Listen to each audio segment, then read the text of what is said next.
se refiram ao homem e dele sejam as escolhas e esquivas motivadas pelo corpo. Se, porém, o prazer é somado à existência feliz, como poderia ser feliz aquele que está aflito pelos infortúnios e dores quando essa lhe sobrevenham, ainda que sejam ele o sábio? Uma tal disposição seria feliz e autossuficiente para os deuses, mas para os homens, que recebem a adição de um elemento inferior, é preciso que busquem a felicidade resultante que concerne à totalidade, e não a que concerne a cada parte. Pois, devido ao mau estado de uma parte, a outra, a melhor, seria forçosamente impedida em relação às suas atividades, porque as da outra também não vão bem.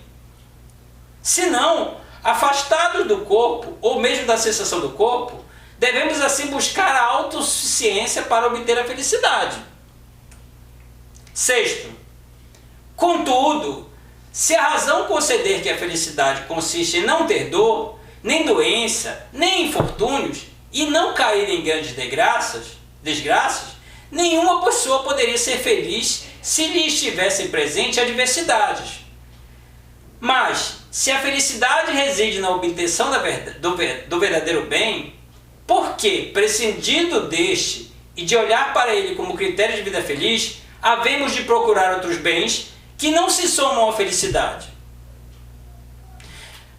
Pois se ela for o amontoado de bens e coisas necessárias, e mesmo de não necessárias, mas também elas consideradas bem, precisaríamos buscar a presença dessas coisas também. No entanto, se a meta deve ser uma coisa única e não muitas, pois assim não se buscaria uma meta, mas metas, é preciso concebê-lo sozinho. Ele que é o último e também mais valioso e a quem a alma busca acolher em seu próprio seio. E o objetivo dessa busca e dessa vontade não é não estar nessa situação, pois essas coisas não são naturalmente próprias à alma e apenas um raciocínio quando elas estão presentes. As evita livrando-se delas ou as busca adicionando-as. Mas o desejo mesmo tende ao que é superior a ele, por cuja ocorrência ela se planifica e se serena. E essa é a existência realmente ambicionada. Não haveria vontade da presença de alguma das coisas necessárias se a vontade é entendida em sentido próprio, sem mal empregá-la. Diria alguém, visto que também estimamos a presença dessas coisas. Pois geralmente declinamos dos males, e essa declinação não é de modo algum desejada. Mas desejada é, sim, a não necessidade dessa declinação. E os próprios bens o comprovam quando presentes. Por exemplo, a saúde e a anodínia. Anodínia quer dizer insensibilidade. Pois qual é seu atrativo? De fato, quando presente, desprezamos a saúde bem como a ausência da dor. As coisas que, quando presente, não têm atrativo algum e nada acrescentam à felicidade, mas, quando ausentes, são buscadas devido à presença do que nos entristece, com razão podem ser chamadas necessárias, mas não bens. Portanto, elas não são acrescentáveis a meta, mas mesmo que elas estejam ausentes e as contrárias presentes, a meta deve ser preservada intacta. Sétimo, então por que o homem que vive feliz deseja que essas coisas estejam presentes e repele as contrárias? Diremos que não é porque elas contribuem com alguma coisa para a felicidade, mas antes para a existência.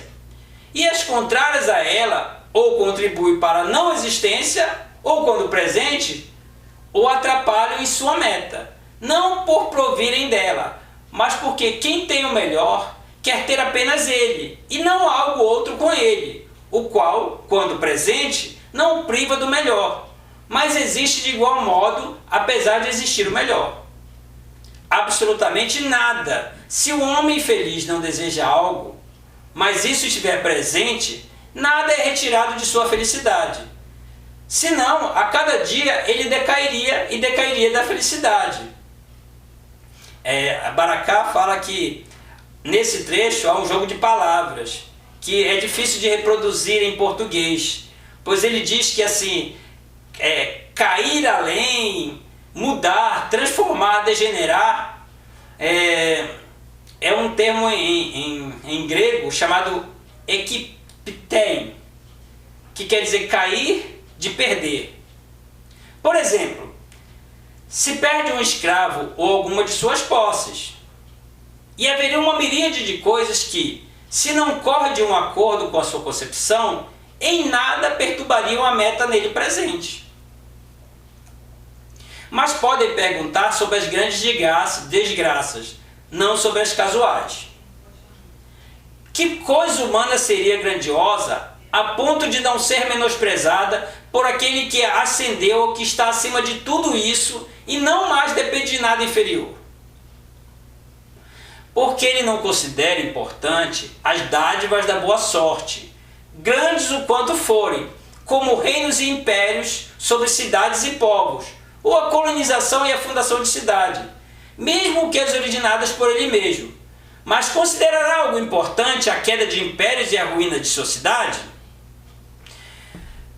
Se os considerasse um grande mal, ou simplesmente um mal, seria risível por essa opinião, e já não seria sábio. Se considerasse importantes madeiras e pedras, e por Zeus a morte de mortais, ele, afirmamos, a quem deve estar presente a ideia de que a morte é melhor do que a vida com o corpo, e se ele mesmo for sacrificado, estimará que a morte lhe é um mal? Por que morre ao pé do altar? Se não for enterrado, de todo modo, posto sobre a terra ou sob a terra, seu corpo apodrece. E se é porque não está enterrado de modo suntuoso, mas anonimamente, sem ter merecido um monumento elevado, a parvidade, ou seja, a insignificância, mas se for levado como prisioneiro, este o caminho para partir, se não for possível ser feliz. E se seus familiares forem os prisioneiros, por exemplo, capturadas as noras e as filhas, então que diremos se ele tiver morrido sem ver nada disso? Dessa forma, ao partir teria a opinião de que não seria possível tais desgraças acontecerem. Seria um absurdo então, não julgaria possível seus familiares caírem em tais reveses. É porque ele morreu antes, né? E não seria feliz por acreditar que isso poderia acontecer. Não! Mesmo pensando assim, é feliz. E é feliz também quando acontece, pois pensaria que a natureza deste universo é tal que nos traz esses reveses e que devemos acatá-la. Com efeito, muitos estariam melhores se tomassem prisioneiros. E depende deles, sentindo o peso de seu fardo, partir. Esse partir, segundo Baraká, é uma menção ao suicídio. Se permanece, ou permanece racionalmente, e nada há de terrível nisso, ou permanecendo irracionalmente, quando não deveriam, a culpa é sua. Certamente não é pela desrazão dos outros, mesmo que familiares, que o sábio encontrará o mal, nem dependerá das venturas e das desventuras dos outros. Oitavo. Quanto às suas dores, quando forem violentas, enquanto for possível suportá-las, as suportará. Mas se o superarem, o arrebatarão. E ele não será lamentado por sua dor, já que seu brilho interior é como a luz do lampião. Quando respira forte, o exterior em severa borrasca e em procela. E se ele não tiver mais consciência ou a dor, prolongar-se pungindo tanto que, embora violenta, não mate.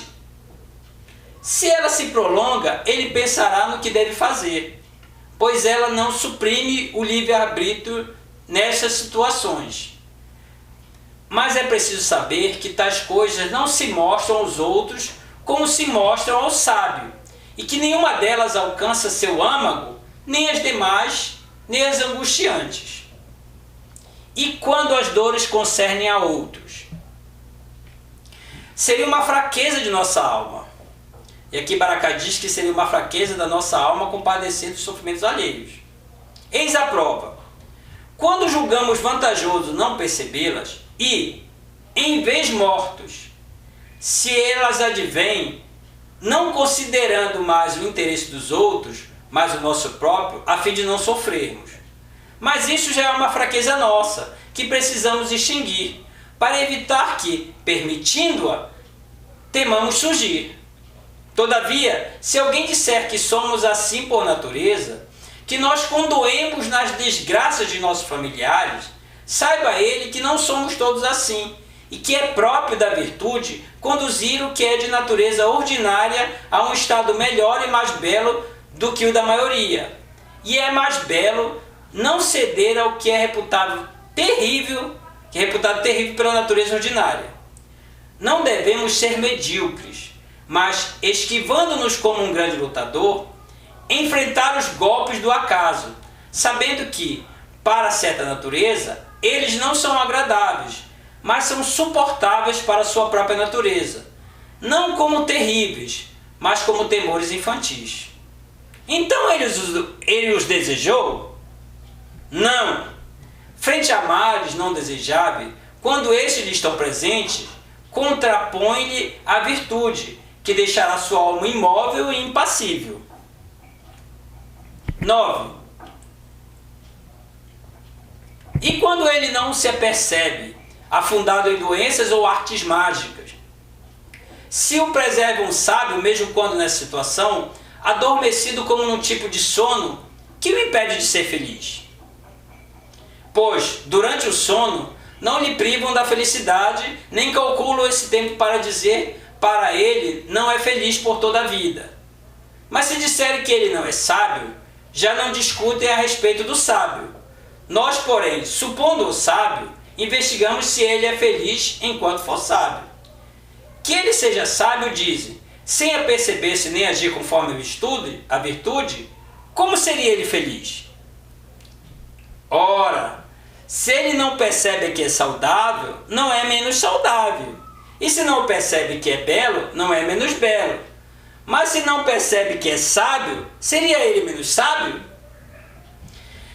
Mas pode ser que alguém objete que, no caso da sabedoria, o perceber-se e aperceber-se de si devem estar presentes, pois a felicidade também está presente na sabedoria em ato. Contudo, se o pensar e a sabedoria fossem adventícios, então esse argumento talvez nos dissesse algo. Mas se a realidade da sabedoria está em uma essência, ou melhor, na essência, e essa essência não se destrói no dormente, e em geral, naquele que disse não aperceber-se de si, e essa essência é uma atividade nele, e tal atividade é insone, então o sábio, enquanto tal, estaria ativo mesmo então. Mas essa atividade passaria despercebida, não por ele inteiro, mas por uma parte dele. Assim como, quando a atividade vegetativa está ativa, a percepção dessa atividade não chega ao resto do homem através da sensibilidade. E, se acaso nós fôssemos a nossa faculdade vegetativa, nós estaríamos ativos. Todavia, na verdade, nós não somos isso.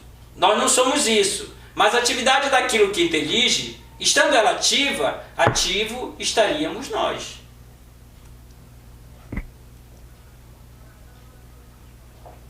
Décima.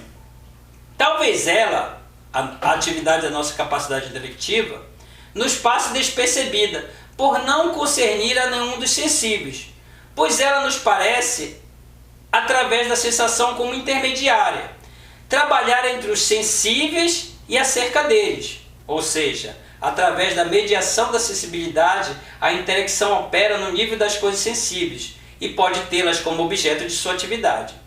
Mas por que o intelecto não atuará por si mesmo, bem como a alma ligada a ele, que é anterior à sensação e, em geral, à apreensão? Pois é preciso existir o ato anterior à apreensão, se o mesmo são o inteligir e o ser.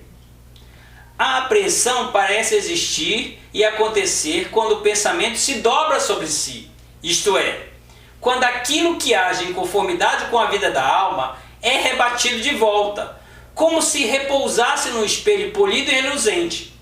Portanto, assim como essas circunstâncias, a imagem é produzida se o espelho está presente. Mas mesmo que não esteja presente ou não se encontre nesse estado, está presente em ato o objeto cuja imagem haveria de existir. Assim também no caso da alma, se fica em repouso aquilo que em nós é tal que nele se exibem os reflexos do pensamento e do intelecto. Eles são aí vistos e conhecidos como sensivelmente juntos com o conhecimento anterior, porque o intelecto e o pensamento estão ativos. Todavia, se isso, esse espelho da alma em que os reflexos do pensamento e do intelecto são exibidos, é rompido pela perturbação da harmonia do corpo, o pensamento e o intelecto inteligem sem imagem. E então, a intelecção se dá sem representação. Dessa maneira, pode-se pensar algo assim, que a intelecção ocorre acompanhada por uma representação, mas a intelecção não é uma representação. E seriam descobertos, mesmo que estejamos despertos, muitas belas atividades, tanto contemplações quanto ações. Quando contemplamos e quando agimos, sem que tenhamos a nós a percepção delas. Pois não necessariamente quem está lendo apercebe-se de estar lendo, principalmente quando lê com contenção. Tampouco quem é corajoso de estar sendo corajoso e de agir no quanto age, de acordo com a coragem, e outros milhares de exemplos. É que as apercepções podem tornar mais fracas as próprias atividades de que se apercebem, ao passo que, quando as atividades estão sozinhas, são puras, agem com mais intensidade e vivem com mais intensidades. E além disso, quando os sábios se encontram nesses estados, seu viver é mais intenso, porque não estando vertido na sensação, mas recolhido na identidade de si mesmo. Porque não está vertido na sensação, mas recolhido na identidade de si mesmo. 11º. Se algumas pessoas disserem que tal homem não vive, diremos que ele vive, mas que lhe escapa a felicidade dele, bem como o seu viver.